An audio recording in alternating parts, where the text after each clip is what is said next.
بسم اللہ بسم اللہ۔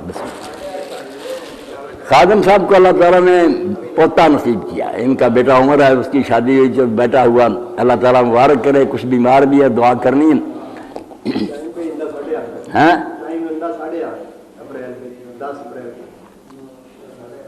8:30 ماسٹر صاحب کہتے ہیں اگلا درس جو ہے نا 8:30 کچھ ہوگا شروع ہوگا۔ تو بچے کے لیے میں وہ دعا کروں گا جو حضرت امیر علی رضی اللہ عنہ کی، کسی نے 8:30 کہ لوگ جو تھے نا وہ مبارکیں دیتے تھے، یہ ہو گھوڑے پر سوار ہو فلاں، جیسے عربوں میں تھا۔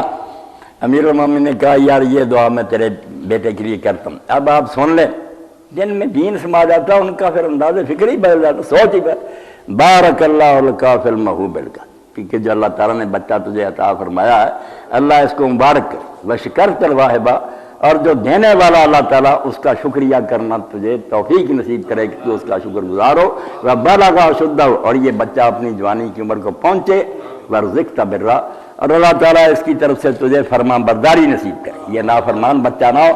اور ساتھ ہی میں وہ جو نیک لوگوں نے لکھی اللہ انبت فی الاسلام نباتا حسنا، یہ پودا جو اسلام میں اگا ہے اللہ یہ اچھا پودا اگانا، وجعلہ برا تقیا، اس کو فرمان بردار اور پرہیزگار بنانا، ولا تجعلہ جبارا شقیا، یہ سرکش نامراد نہ ہو۔ اب دعا بھی کرتے ہیں سارے اپنے لیے بھی، بچے کے لیے